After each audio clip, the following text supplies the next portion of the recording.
반도체 기업들의 이 주가 흐름을 결정짓는 80~90%의 요인은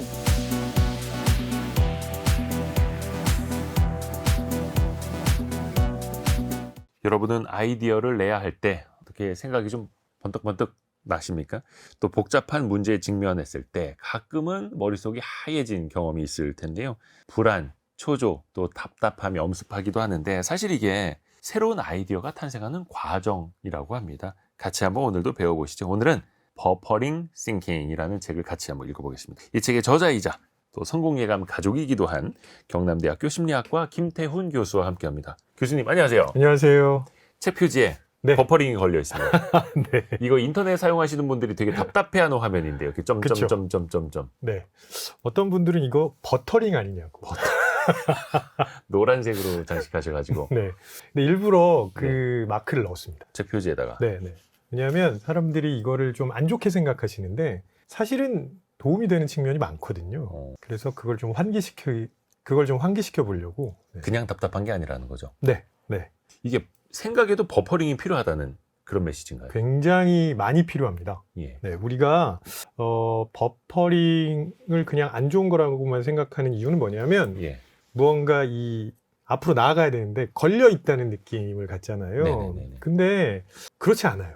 왜냐하면 예를 들어서 우리는 일상적으로 굉장히 많은 정보를 접하게 됩니다. 네. 그거를 지속적으로 우리 시스템에 입력하죠. 근데 입력만 하면 어떻게 될까요? 나중에 잊게 되죠. 네. 써먹어야 되는데 네. 출력을 해야죠.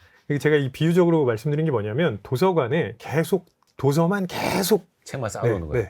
정리가 안 돼 있으면 뭐가 어디 있는지 찾을 수 없고요. 그 다음에 그 도서관은 무의미한 거예요. 나중에 못 찾죠. 네. 우리도 우리 뇌에 지금 계속 정보만 쌓고 있는지도 모르겠습니다. 예전에 그 컴퓨터 쓰시던 분들은 하드디스크 최적화라는 거 조각 모음. 네. 그런 거 종종 하셨거든요. 네네네. 그게 사실은 들어온 정보를 잘 정리하는 과정이에요.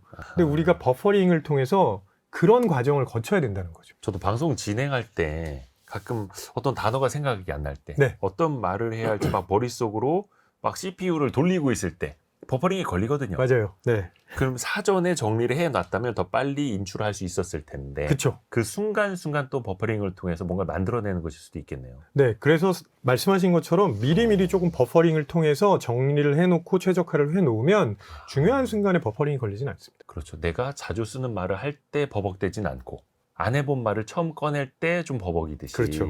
똑같은 거네요. 네, 이게 우리 머릿속도 도서관 혹은 컴퓨터라고 비유를 해보면 확 와닿네요. 네, 이 버퍼링의 순간, 네. 특히 이제 우리 사람이 일상생활을 할 때 어떨 때 주로 이런 버퍼링이 걸린다고 볼 수 있을까요? 굉장히 자주 나타납니다. 네, 제일 제가 흔하게 보는 장면이 회의할 때. 회의할 때요? 네, 회의할 때 구성원들이 처음엔 이런저런 얘기를 하다가 어느 순간 갑자기 조용해지는 적이 있습니다. 사장님이, 부장님이 뭐 아이디어 내라고 하는데 그쵸. 근데 이제 그런 때도 물론 조용해지긴 하지만 네. 무언가 중요한 이야기를 하다가 거의 대부분 갑자기 좀 조용해지는 건 뭐냐면요. 그 정보를 소화하고 있는 순간들이 있습니다. 근데 그 순간이 지나면서 예상하지 못한 괜찮은 의견이나 답들이 도출되기도 해요. 회의 시간에 그러면 아무도 말 안 하고 있는 그 순간도 네. 사실은 필요한 거네요. 가끔씩은 필요합니다. 계속 있으면 안 되겠지만 우리가 그냥 무조건 생각해내라고 압박만 하면 좋은 생각이 나는 건 아니거든요. 잠깐씩 여유를 주자는 거죠. 그래서 뇌가 조금 고민할 수 있는 시간을 만들어주자는 겁니다. 회의할 때 왜 아무도 말을 안 해? 아이디어 안 꺼내는 거야. 책상만 칠 게 아니라 조금은 그 여유를 생각하는 틈 같은 거네요. 네네. 우리는 생각할 수 있는 틈이 있어야 뇌가 문제를 해결할 수 있는 공간을 찾아갈 수 있습니다. 그 틈이 있어야 문제를 해결할 공간을 찾아갈 수 네. 있다. 꽉꽉 닫아놓고 잔뜩 쌓아놓고 그게 아니라. 잔뜩 쌓여있으면 그냥 꺼내기만 해야죠. 근데 요즘에 보면 특히 이제 생성형 AI로 빠르게 답을 찾는 경우도 네. 많습니다. 예전에는 그래도 검색이라도 했죠. 네. 뉴스도 찾아보고 블로그도 찾아보고 한 10개, 20개 찾아내면서 내가 조각을 직접 모았는데 요즘엔 그 어떤 말의 퍼즐 같은 것도 한 방에 모아서 글을 또 말을 만들어 줍니다. 네. 버퍼링 싱킹을 하기가 더 힘들어졌죠. 오히려. 그렇죠. 그래서 사실은 그 생성형 AI를 검색 엔진으로 사용하시는 분들 되게 많거든요. 그렇죠. 물론 이제 그렇게 사용하면 그 기능의 아주 일부만 쓰시는 것이긴 하지만 네. 그래서인지 우리는 점점 더 생각을 안 해요. 근데 그러면 걔가 그렇게 잘 찾아주는데 우리가 과연 버퍼링을 하면서 생각할 필요가 있을까라는 질문을 하실 수 있거든요. 편리하니까요. 네, 네. 훨씬 편하죠. 그리고 정리도 엄청 잘해주고 뭐 도표도 만들어주고 그림도 만들어주고 파워포인트도 만들어주고 다 만들어줍니다. 네. 근데 그걸 하지 말자는 게 아닙니다. 음, 그러면 걔한테 뭘 시켜야 되냐는 거죠. 네. 우리가 지금부터 더 중요해지는 건 뭐냐면 어떤 걸 얘한테 물어보고 어떤 문제를 찾아 나가야 하는지라는 거죠. 결국은 피터 드러커가 한 얘기처럼 가장 심각한 실수가 답을 틀린 게 아니라 질문을 잘못한 거거든요. 아하. 그러면 그냥 아무 생각 없이 알고리즘이 제공하는 답을 선택할 게 아니라 우리가 제대로 보고 문제를 제대로 발견해서 그걸 해결할 수 있는 질문을 던질 수 있어야 돼요. 그럼 그 과정은 다 버퍼링입니다. 그러니까 뭔가를 찾아내고 만드는 건 AI 서비스가 다 도와준다고 하더라도 그걸 찾아나가는 과정, 질문, 내가 물어보고 이걸 찾아나갈 수 있을 것인가? 그렇죠. 어떤 걸 어떻게 할 것인가를. 네. 선행 과정이 버퍼링이라는 겁니다. 그거는 내가 생각을 해내야 된다라는 거죠. 그럼요. 근데 그게 말씀하시는 것처럼 되게 어려워요. 지금은 거의 모든 게 자동화되어 가고 있고 그렇죠. 그래서 사람들은 굳이 생각할 필요가 있을까라는 그러다가 나중에는 생각하는 기능까지도 퇴화되는 건 아닌가. 그것마저 AI 로봇에게 맡겨버리고. 실제로 그런 그 경고를 하는 미래학자들이 되게 많고요. 결국은 우리가 생각을 안 하는 방향으로 계속 갈 것이다. 그래서 아마도 그 생각의 측면에서는 인공지능의 노예가 될 수도 있다. 이런 경고를 하는 미래학자가 되게 많습니다. 이제 내비게이션 없으면 내 고향집도 못 찾아가듯이. 전화번호 단축 그 연락처 없으면은 네. 가족 전화번호도 생각이 안 나듯이. 그렇죠. 심지어 이제 집 현관도 이제 지문으로 인식해서 들어가기 때문에 비밀번호 가족이 설정해 놓은 것도 모를 때도 있습니다. 맞아요. 몰라서 낭패를 보시는 분들 되게 많고요. 그러니까 우리가 정보를 머릿속에 저장하지 않기 때문에 생각을 더 안 하게 되는 겁니다. 근데 이게 AI 시대에는 훨씬 더 걱정이 되는 거네요. 그럼요. 그래서 잘 생각해 보면 이 선행 과정에서 버퍼링을 통해서 정말 필요한 문제를 발견해내고 네. 그 문제를 해결할 수 있는 질문을 던지는 사람들은 탑 티어로 올라갈 거고요. 그렇지 않은 사람들은 인공지능이 생성한 답을 그냥 소비하겠죠. 인공지능을 나의 직원처럼 쓸 것이냐, 인공지능의 노예가 내가 될 것이냐, 네. 그 차이. 버퍼링 싱킹이 중요합니다. 그러면 이런 버퍼링 싱킹을 통해서 좋은 결과를 낸 실제 사례들 네. 좀 알아볼까요? 너무 많아요. 네, 역사적으로 굉장히 많은데요. 항상 중요한 역할을 해왔다고 말씀드려도 과언이 아닙니다. 가장 많이 알고 계시는 거는 아르키메데스의 유레카. 굉장히 골똘히 고민했을 때는 해결책이 안 나왔잖아요. 네네네. 연구소에서는 안 되고. 욕조에 들어가서 편안하게 잠깐 버퍼링을 할 때 해결책이 나왔다는 겁니다. 뉴턴도 마찬가지였어요. 뉴턴이 만류인력의 법칙을 발견할 때 네. 그냥 휴식하다가 실험실이 아니라 조금 쉬다가 깨달은 거죠. 사과나무 아래에서. 네. 그리고 주기율표 예. 만든 드미트리 멘델레예프. 이 사람도 계속 고민할 때는 답을 못 찾았어요. 근데 잠시 버퍼링 순간을 가지면서 그게 작용을 해서 뭐 꿈에서 봤다 이런 얘기 하고 있는데 그건 검증은 안 됐고 예. 분명히 버퍼링 순간을 가진 건 맞죠. 책상 앞에서 해야지라고 한 거는 아까 앞에서 말씀해 주신 것처럼 도서관에 그냥 책을 쌓아놔야지 네. 빨리 답을 내야지 하는 거랑 똑같은 거네요. 그렇죠. 더 답이 안 나올 수 있는. 네. 그래서 최근에 가장 그 뉴스에 많이 나온 것 중에 하나가 스페이스X에서 네. 로켓 이렇게 껴안는 거 있잖아요. 발사체 껴안는 거. 예. 그러니까 일론 머스크의 가장 큰 고민은 뭐냐면 우주 산업을 해야 되는데 돈이 너무 많이 든다는 거예요. 그래서 로켓을 재사용하자. 그 아이디어를 냈어요. 그러면 다시 엄마 품에 안기는 것처럼 이 앉는 그 해결책은 언제 도출됐냐면 마찬가지로 버퍼링 상태에서 도출된 겁니다. 그것도 하나의 창의적인 아이디어이니까. 그렇죠. 네.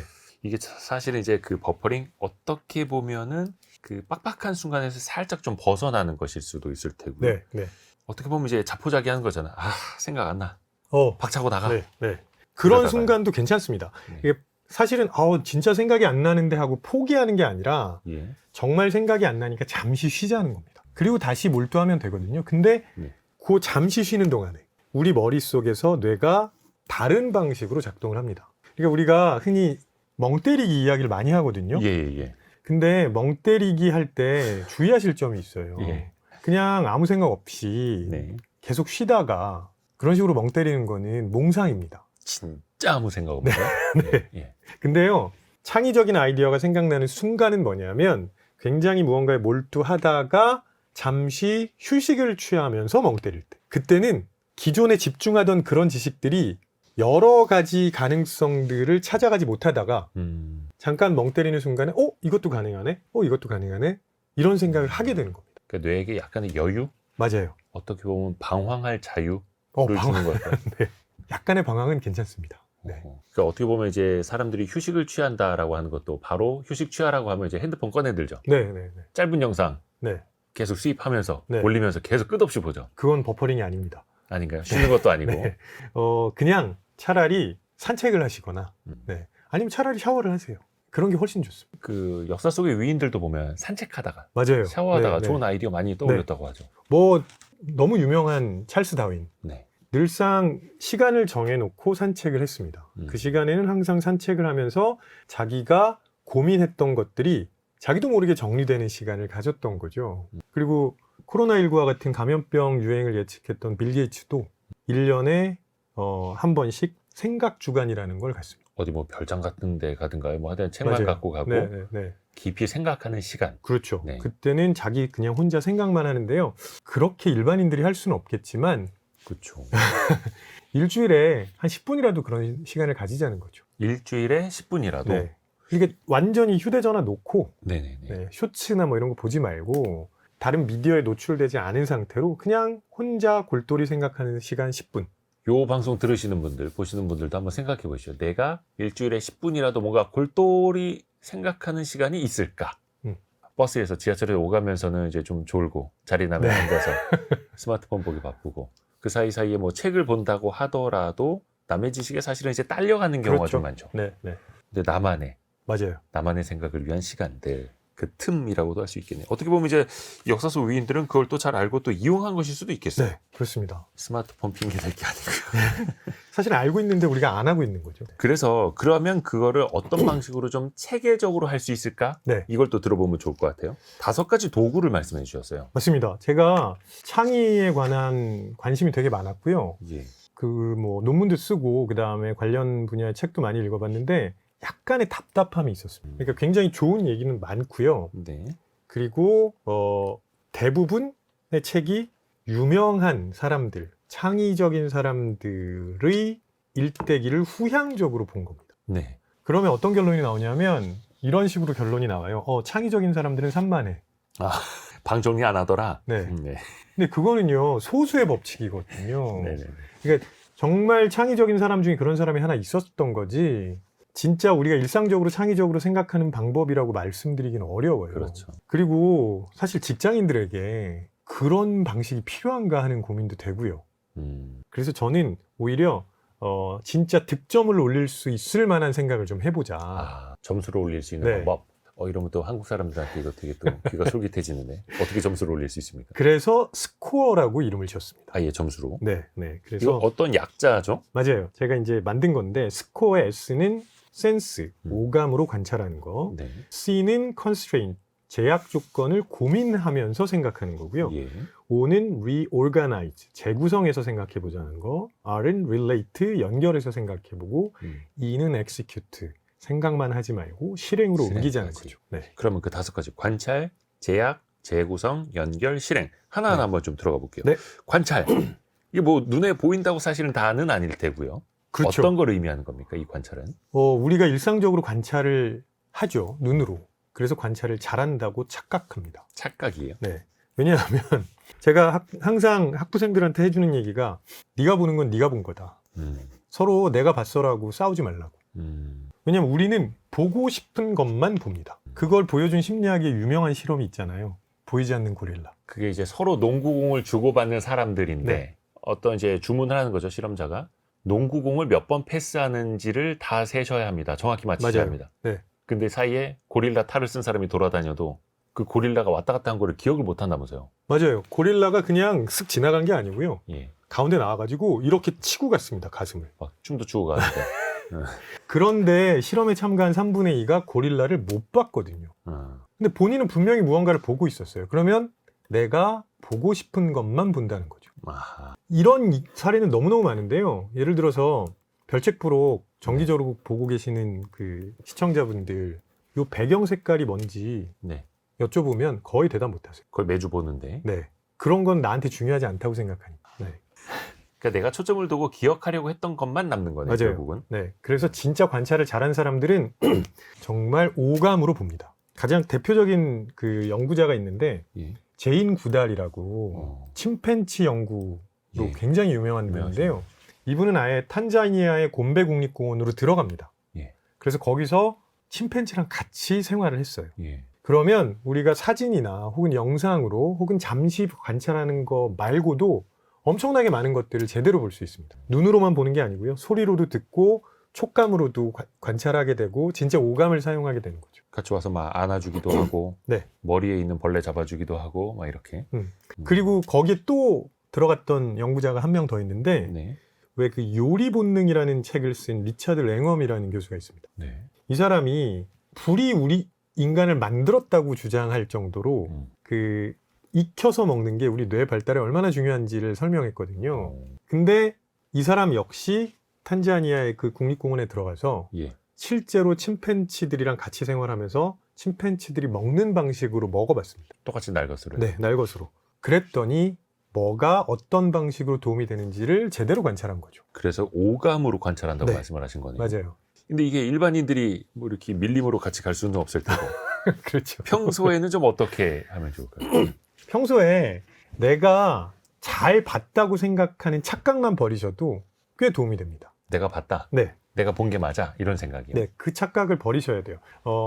가급적이면 내 의견을 먼저 말하기 전에 다른 사람들이 어떻게 봤는지부터 들어보시는 게 좋고요. 네. 네, 그리고 마찬가지로 눈으로만 보지 말고 오감으로 자꾸 관찰하는 연습을 하셔야 됩니다. 그러니까 이것도 또 그 뭐 대상을 쪼개서 관찰하라고 맞아요. 네. 말씀도 하셨어요. 그러니까 예를 들어서 이대호 기자님을 보는데 네네. 앞에서 보는 거랑 아하. 옆에서 보는 거랑 위에서 보는 거랑 다 다르잖아요. 네. 특별히 옆면에 자신이 있으신 거는. 그런가요? 이게 또 그래서 왜 방송으로 보는 사람들 네. 실물로 보면 또 다른 느낌이 나는 게 그런 맞아요. 거죠. 네. 방송에서 주로 정면 위주로 네. 보니까. 그 하물며 사람 관찰하는 것도 그런데 예. 우리의 일상에서는 굉장히 많은 일이 빠르게 지금 계속 일어나고 있거든요. 네. 그 대부분의 일을 우리는 놓치고 있습니다. 대부분의 일을 네. 놓치고 있다. 그러면 예를 들어서 보험회사에서 상품 개발을 하는 사람이라고 한번 생각해 보겠습니다. 네. 그럼 이분은 뭘 관찰해야 될까요? 뭐 가입자들의 뭐 위험 상황, 어떤 것들을 선호하는지, 어떤 것들을 피하고자 하는지. 네. 네. 그런 것들도 되게 중요할 거고요. 네. 위험 상황이라는 거는 아주 복잡하거든요. 일상에서의 위험도 있고 위험한 행동을 할 때의 위험도 있습니다. 네. 그러니까 일상에서 위험과 이런 것들을 분리해서 보지 않으면 상품을 제대로 개발하기 어려워요. 네네. 그리고 위험한 행동을 하는 사람들 중에는 누군가는 자기가 하기 때문에 안전하다고 얘기하는 사람들도 되게 많습니다. 내가 하는 건 괜찮아. 그럼요. 그러니까 예를 들어서 그 많은 팬들이 자연사 했으면 좋겠다고 바라는 탐 크루즈. 아, 위험한 일 좀 그만하시고. 네. 탐 크루즈한테 물어보면 그렇게 위험하다고 얘기하지 않아요. 제가 볼 때는 오금이 저리는데. 그렇죠, 그렇죠. 네. 근데 그런 행동들을 자세하게 관찰해줘야 예. 진짜 제대로 된 상품을 개발할 수 있는 거죠. 위험 평가도 정확하게 하고. 아하, 그래서 오감을 충분히 활용을 해야 하고 깊게 여러 번 관찰하면서 맞아요. 생각하고 네네. 대상을 쪼개서 볼 필요도 있고 주변 환경까지 다 같이 종합적으로. 심지어는 젠슨 황은 엔비디아의 그 개발자들이 조금 더 창의적으로 생각하게 만들고 싶었겠죠, 당연히. 아하. 근데 뒤에서도 말씀드리겠지만 창의적인 생각을 하려면 다른 사람들이랑 많이 만나야 되거든요. 예, 예. 개발자들의 특성이 일반적으로 그렇게 사교적이지는 않다고 알려져 있어요. 좀 내성적인 분들이 좀 많은 네. 것 같긴 하더라고요. 그러면 가만히 자기 책상에 앉아서 개발만 하고 있을 가능성이 크잖아요. 네. 그래서 자연스럽게 마주치게 하려고 그 사옥을 지을 때 법적으로 필요한 최소한의 엘리베이터만 설치합니다. 그리고 다 자연스럽게 걸으면서 마주칠 수 있게 동선을 만들어요. 저도 그 엔비디아 사옥을 한번 가봤는데요. 개방감이 장난 아니더라고요. 네. 천장에도 유리창이 되게 크게 되어 있고 그 사옥 안에도 계단이 굉장히 크게 되어 있고 그렇죠. 다 쭉 다닐 수 있게끔. 그 의도를 그런 식으로 한 거네요. 그럼요. 소통이 되게끔. 그런 것들을 다 관찰해야 된다는 거. 그러니까 어떻게 보면 사무 공간 하나를 만들 때도 어떤 창의적인 생각이 가능하게끔 만드는 게 또 경쟁력을 끌어올리는 맞습니다. 걸 테고. 되게 입체적으로 필요하네요, 이게. 네. 그래서 오감으로 관찰해야 된다고 제가 계속 말씀드리는 건데요. 얼마 전에 더현대서울에서 예. 팝업 스토어를 열었는데 대란이 일어났던 화장품이 하나 있습니다. 팝업 스토어라고 하면 이제 일단 잠깐 한번 문 네, 열어보는 네. 소비자들의 반응을 보기 위한 가격. 네. 윕드라는 제품인데요. 네네네. 이게 이제 욕실에서 즐기는 엄마표 수제 생일 케이크 이렇게 광고합니다. 복잡한데요. 네. 근데 잘 생각해 보세요. 욕실에서 수제 생일 케이크를 즐긴다는 게 말이 돼요? 아니 뭐 군대에서 화장실에 숨어서 초코파이 먹는 것도 아니고 무슨 욕실에서. 예. 근데 그걸 구현했어요. 자기 자사 화장품에. 화장품이에요? 네, 화장품이에요. 아, 먹는 케이크가 아니에요? 케이크가 아닙니다. 또 속았네? 네. 용기에 보면 정말 그 생크림 케이크를 담은 것처럼 되어 있습니다. 그런 컨셉을 잡은 거네요. 네. 근데 이게 진짜 눈으로 볼 때 그런 느낌이 들어요. 그러면 무슨 생각을 하게 되냐면 먹어도 될 것 같습니다. 네. 근데 먹어도 될 것 같다는 느낌은 이게 안전하다는 거랑 연결됩니다. 내 피부에 좋은 거. 그럼요. 그래서 이런 것들을 구현하기 위해서 노력을 하는 거죠. 진짜 오감을 활용하게 하는 거네요. 네. 네. 마케팅적으로. 맞아요. 신기합니다. 최대한 많이 관찰하셔야 됩니다. 저는 관찰이 굉장히 중요하다고 생각하거든요.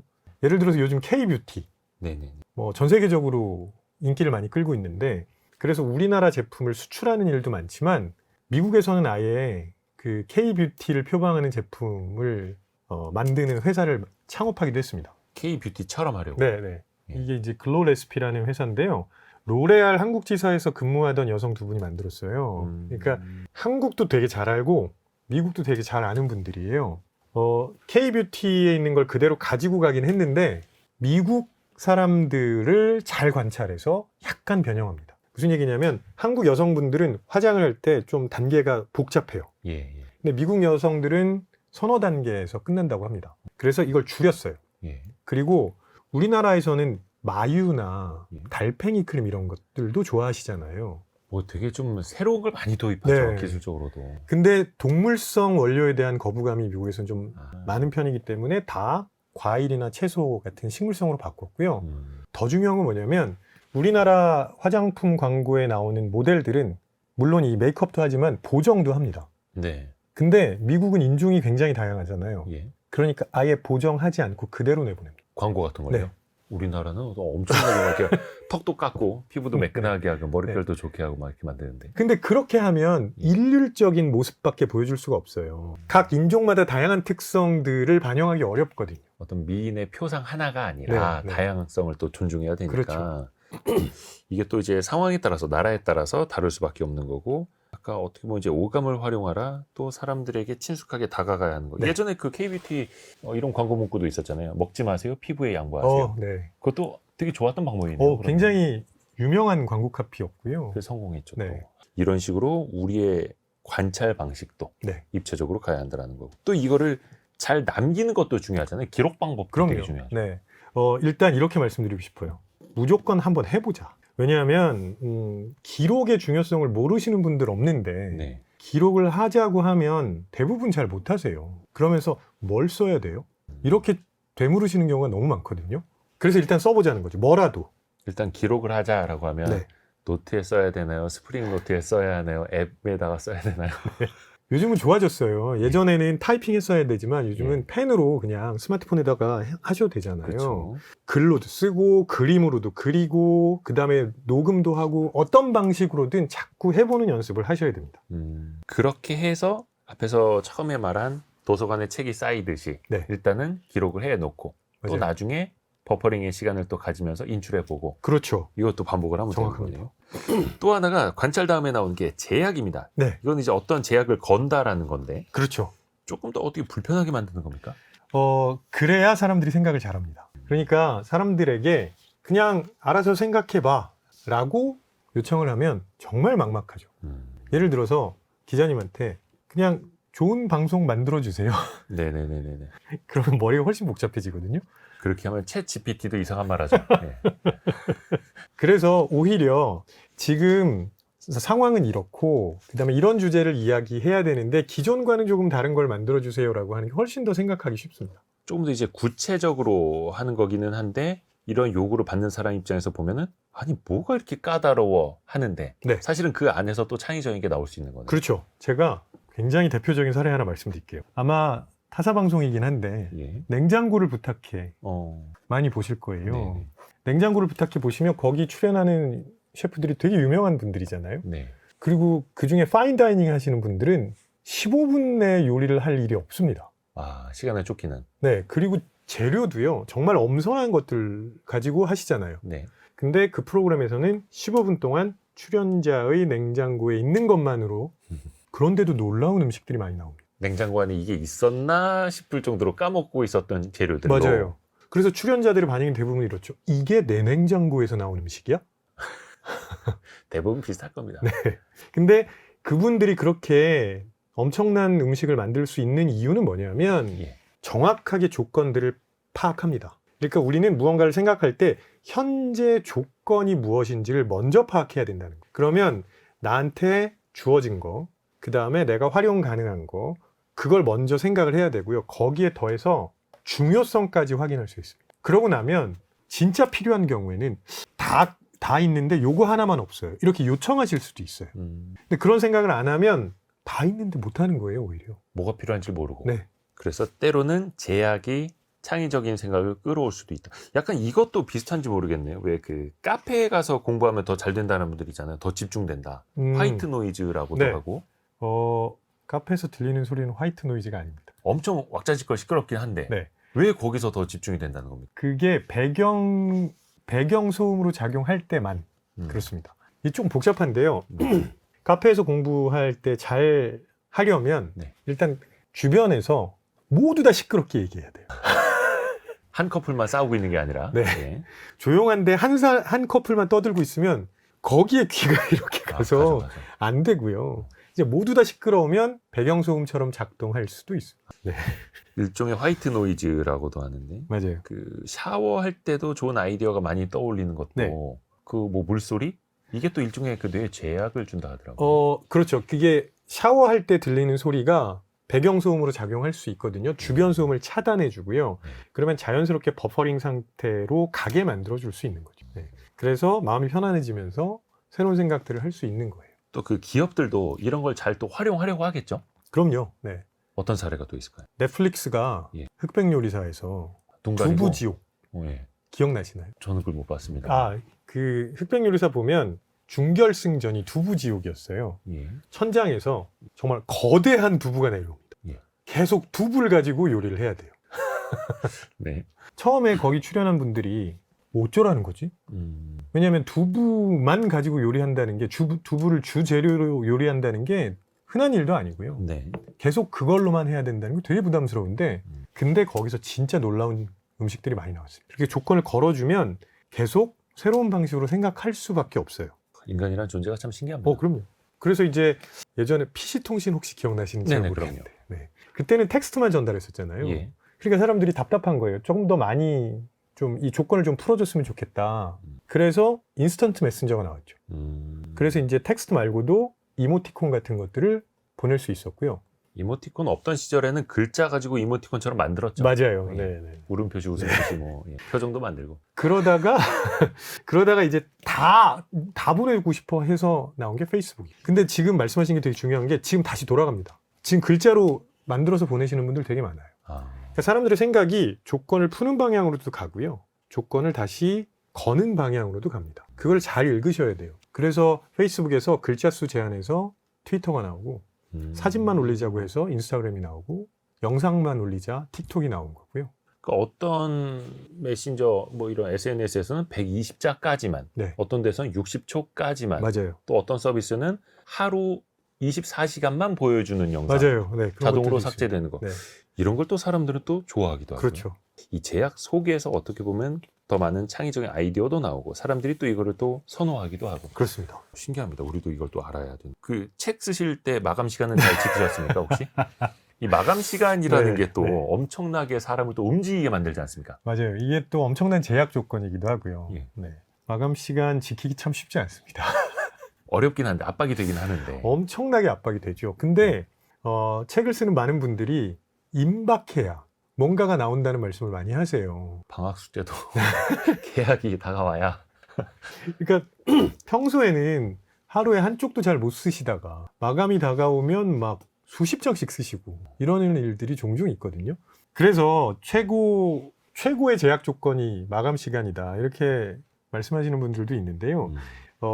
분명히 분명히 효과가 있습니다. 네. 왜냐하면 마감이 다가올 때는 우리가 잡스러운 생각을 안 하게 돼요.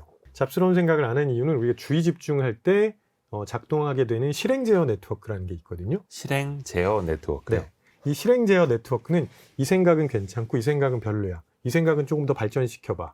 이렇게 계속 평가해주는 네트워크입니다. 머릿속에서 막 컴퓨터처럼 이것저것 쳐내는 거예요. 막. 그렇죠. 그게 아주 강력하게 작동을 해요. 마감 시간이 다가오면. 급하니까. 네. 그러면 이제 계속 고민했던 것들을 깔끔하게 정리해주고 예. 쓰는 데만 집중하게 만들어주는 거죠. 빨리 더 효율적으로 시간을 압축해서 써야 하니 맞아요. 내 몸속에서도 네트워크가 그렇게 작동을 하는 거네요. 네. 효율적으로. 그래서 그 마감 시간 한참 전에 아마 대부분의 작가들이 이런저런 고민들을 했을 거예요. 네. 그런 여러 가지 고민들이 머릿속에 있는 거죠. 근데 마감 시간이 다가오면서 그 중에 필요한 것과 그렇지 않은 것들을 실행 제어 네트워크가 솎아내는 겁니다. 결국은 서랍 속에도 넣을 공간 없으면 불필요한 걸 버리듯이 맞아요. 우리 머릿속에서도 네. 비슷한 거네요. 그걸 또 촉진시킬 수 네. 있는 거고. 프레임 도구 5가지 중에 3번째가 이제 재구성입니다. 맞습니다. 재구성. 네. 뭘 어떻게 한다는 의미죠? 재구성은? 재구성 되게 좋은 말처럼 들리고요. 네. 무언가를 새롭게 만들어 보면 그 창의적인 게 나올 것 같은데 재구성하자고 하면 어떻게 해야 되는지는 좀 막막하잖아요. 뭐 일단 기존에 있던 건데 맞아요. 이 조합을 해체해서 네. 다시 한번 꿰어보자 뭐 이런 겁니다. 그렇죠. 이게 어려운 이유는요. 우리가 원래 생각하던 방식대로만 생각하기 때문입니다. 가끔 이제 그 창의적인 문제 같은 것들을 보여주고 풀어보라는 프로그램들이 있어요. 네. 근데 거기 출연하시는 분들이 잘 못 풀죠. 왜냐하면 기존의 방식대로만 생각하면서 문제에 접근하기 때문에. 근데 답을 알려주고 나면 네. 저렇게 쉬운 거였어? 이렇게 얘기합니다. 익숙한 대로 해보았던 대로만 하려고 하니까요. 그래서 이게 프레임이랑 연결돼요. 프레임이요. 네. 지금 기자님이랑 저도 이 카메라라는 프레임 안에 담겨 있습니다. 그렇죠. 네. 그래서 이 프레임 안에 있는 걸 보는 거예요. 그 얘기 뭐냐면 모든 사람들이 자기만의 프레임을 가지고 세상을 본다는 겁니다. 그 프레임은 사람들마다 다 달라요. 그러면 내가 가지고 있는 프레임이 뭔지를 인식하고 다른 사람의 프레임을 찾아보면 재구성하기 훨씬 쉬워지지 않을까요? 그러니까 프레임을 뭔가 좀 바꿔보기도 하고 비틀어보기도 하고 확장해보기도 하고 좁혀보기도 네. 하고요. 제가 역사 공부하면서 진짜 이해가 안 됐던 것 중에 하나가 영연방입니다. 그러니까 일본의 식민 지배를 받은 우리나라 사람으로서는 식민 지배를 한 나라의 왕을 섬긴다는 게 어휴, 상상도 안 가는 일이죠. 말도 안 되는 일이잖아요. 그렇죠. 근데 이상하게 영국의 식민 지배를 받았던 나라들 중에 상당수가 영연방에 가입해 있어요. 또 여왕을 존경하고 네. 그 나라 국기에 유니온잭이라고 하네요. 네, 그 네. 국기도 한 귀퉁이에 그려져 있고. 저는 그게 너무 이해가 안 됐거든요. 그래서 도대체 이게 어떻게 가능했을까라는 고민을 예전에 많이 했었는데 프레임이라는 거를 적용해 보니까 이 답이 나와요. 어떻게 활용했을까요, 영국이? 그러니까 영국은 식민지 개척을 하면서 네. 식민지를 시장을 새롭게 만들어내는 거라고 생각했습니다. 시장이라고. 네. 반면에 프랑스나 네덜란드, 스페인 이런 대륙에 있는 국가들은 영토 확장이라는 프레임으로 접근합니다. 시장 개척과 영토 확장은 전혀 달라요. 시장을 개척한다고 하면 세금만 걷어오면 돼요. 거기 물건을 팔기만 하면 돼요. 그렇죠. 근데 영토 확장을 하려고 하면 자국민을 보내서 통치를 해야 됩니다. 근데 그 식민 국가에 자국민을 보내서 통치를 하면 당연히 식민 지배를 하는 국가와 피지배를 받는 국가 사이에 충돌이 발생할 수밖에 없습니다. 영국은 시장이라고 바라봤기 때문에 자국민을 보내서 통치를 한 게 아니라 그 나라 사람들을 내세워서. 내세워 놓고 세금 걷고 물건만 판 거죠. 어떻게 보면 저마다의 제국주의를 운영하는 방식이 달랐던 거네요. 네, 그게 제가 그걸 옹호한다는 게 아니라 그런 방식 때문에 지금의 영연방이 가능한 게 아닌가라는 생각을 해봤다는 거죠. 우리 입장에서는 식민 지배는 뭔가 육체적, 정신적, 문화적 모든 걸 다 이제 네. 수탈해 나가는 걸로 인식을 하고 있는데 이거는 또 그 나라마다 네. 달랐던 거고요. 네. 침략한 나라들. 그러니까 침략이라는 표현을 쓰는 것도 좀 애매할 수도 있겠습니다. 그러니까요. 근데 이게 결국은 어떤 프레임을 마주하는가에 따라서 네. 사람의 인식이 수십 년, 수백 년이 흘러도 달라질 수 있는 거죠. 맞아요. 그래서 이 프레임이라는 거를 잘 생각해 보셔야 돼요. 그러니까 제가 자주 받는 질문 중에 하나가 네. 새로운 프레임을 자꾸 만들어 보라는 거 아니냐라고 저한테 물어보시거든요. 네. 맞는 말이에요. 그 다음 질문이 어떻게 새로운 프레임을 어떻게 만들어요? 이런 질문을 이어서 하시는데 그 부분이 잘 해결이 안 됐어요. 그러니까 프레임이라는 게 뭐 정치인들이 만들거나 네, 언론이 만든 것, 내가 그거를 보는 것으로만 인식을 하지 네, 내가 프레임을 만들거나 네. 변형을 해본다라는 생각 쉽지 않죠. 그렇죠. 게다가 내가 생각하고 있는 방식을 바꿔야 된다고 하니까 뭐 말은 좋게 들리는데 그게 불편하죠. 가능하겠어요? 이런 생각을 많이 하시거든요. 네. 근데 제가 아주 간단한 방법을 알려드리겠습니다. 네. 경쟁 상대를 찾아보시면 돼요. 경쟁 상대요. 네.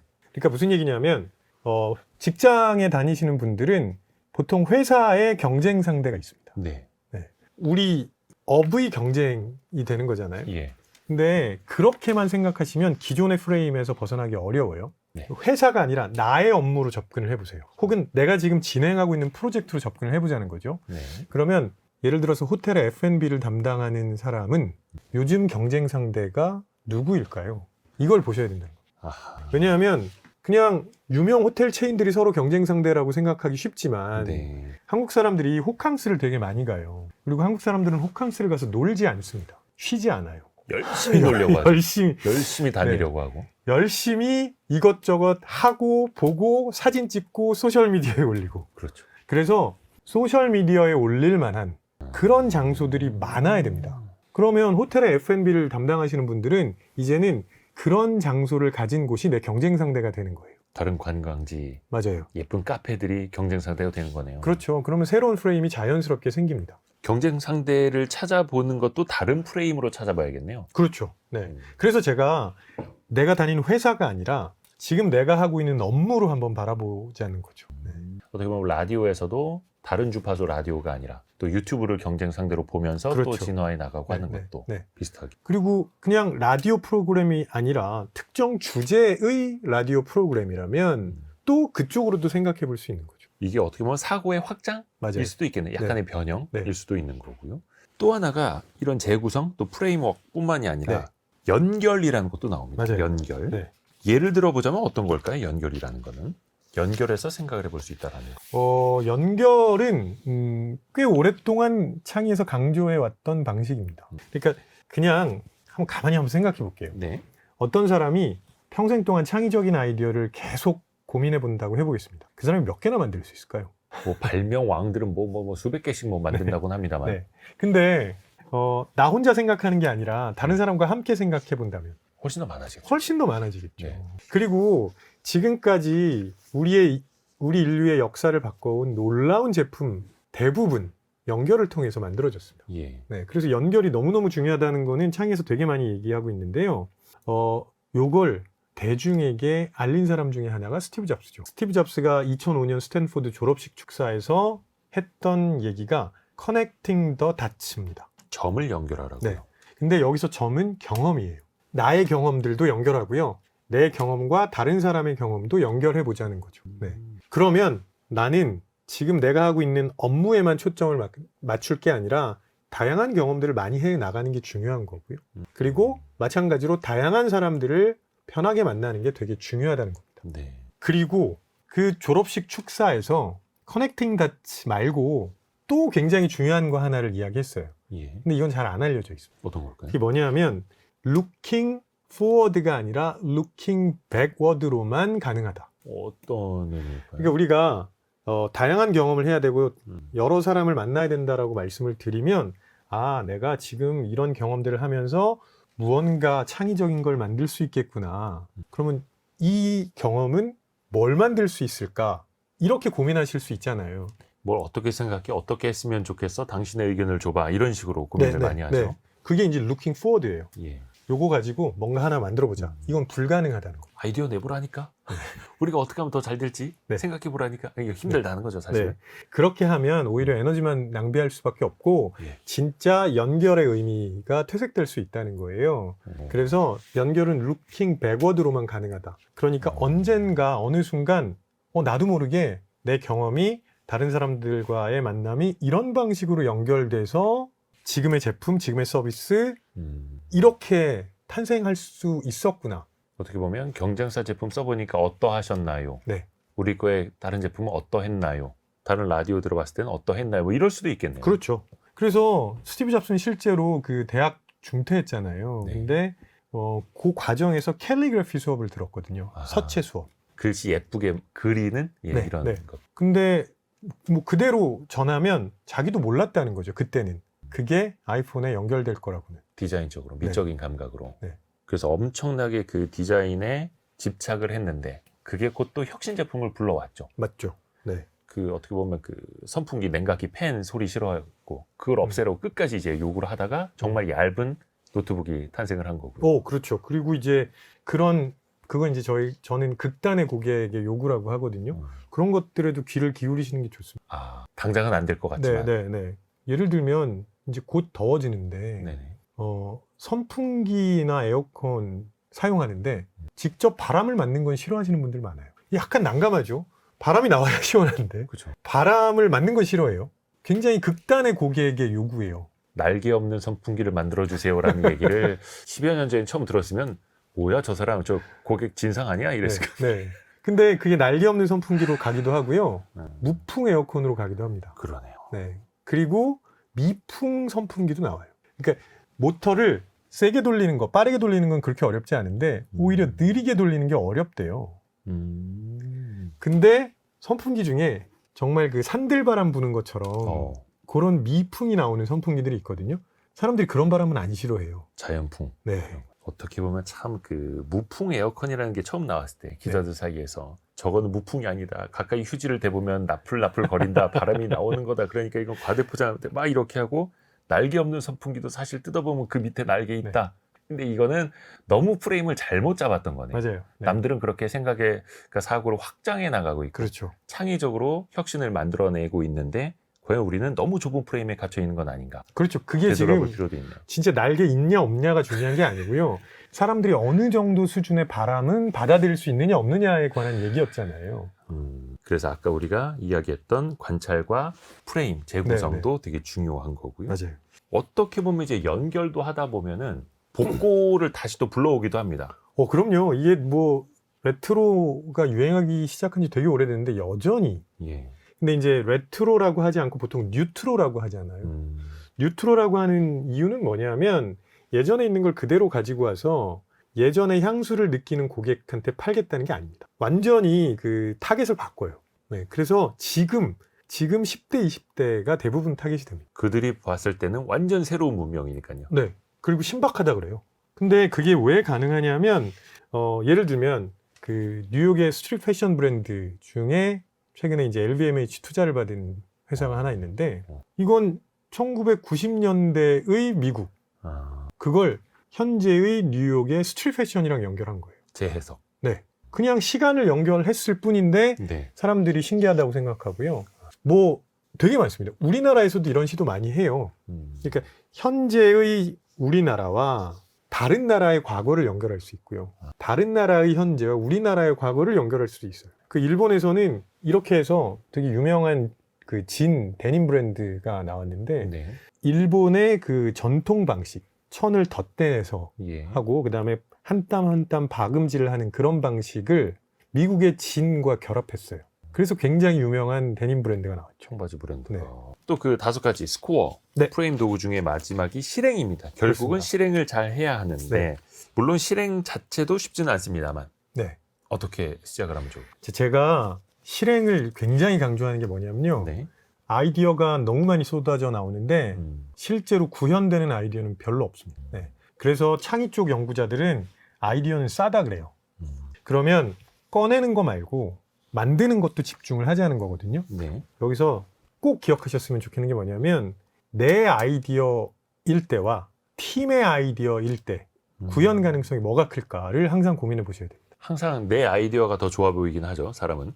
근데 그러면 그냥 아이디어 수준에서 머물러요. 그래서 무언가 아이디어를 냈으면 그걸 내가 속한 팀이 다 같이 만들 수 있게 자꾸 유도하셔야 돼요. 내 아이디어가 좋다고 한다면 그것만 단순히 고집하는 게 아니라 네, 사람들이 이걸 더 이용을 할 수 있게. 맞아요. 네. 이게 팀의 아이디어가 되는 순간 이건 팀 프로젝트가 되고요. 아하. 그래서 무게감이 훨씬 커지게 되고 그러면 사람들이 실제 구현할 수 있는 여러 가지 아이디어를 또 덧붙여 줍니다. 나는 뼈대만 제공했는데 그렇죠. 살까지 붙여주고. 그러니까 대부분 아이디어의 소유권에 너무 집착하세요. 근데요, 내 아이디어를 그 강제로 빼앗아가는 조직에서는 그냥 나오시는 게 낫고요. 네.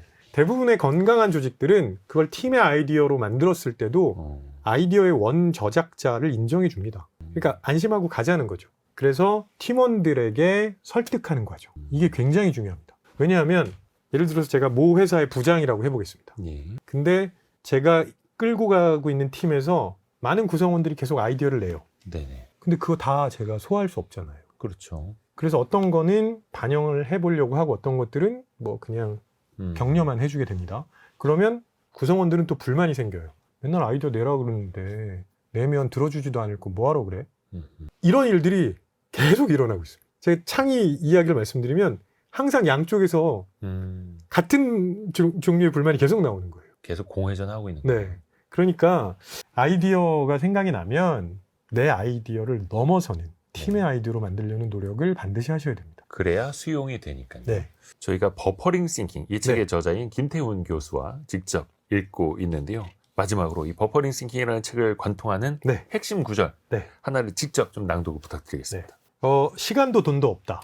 그때 혁신이 시작된다. 이걸로 없을 하겠습니다. 때. 네. 오히려 제약이 될 때. 맞아요.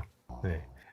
제가 아까 말씀드렸는데 내가 지금 현재 조건들을 고민하시면서 내가 생각할 수 있는 상자를 만들어 주셔야 됩니다. 그래야 진짜 제대로 된 생각을 하실 수 있어요. 시간도 돈도 없다. 그때 혁신이 시작이 된다. 오늘 버퍼링 싱킹이라는 책을 이 책의 저자인 경남대 심리학과 김태훈 교수와 함께 읽어봤습니다. 고맙습니다, 교수님. 네, 고맙습니다. 감사합니다. 반도체 기업들의 이 주가 흐름을 결정짓는 8, 90%의 요인은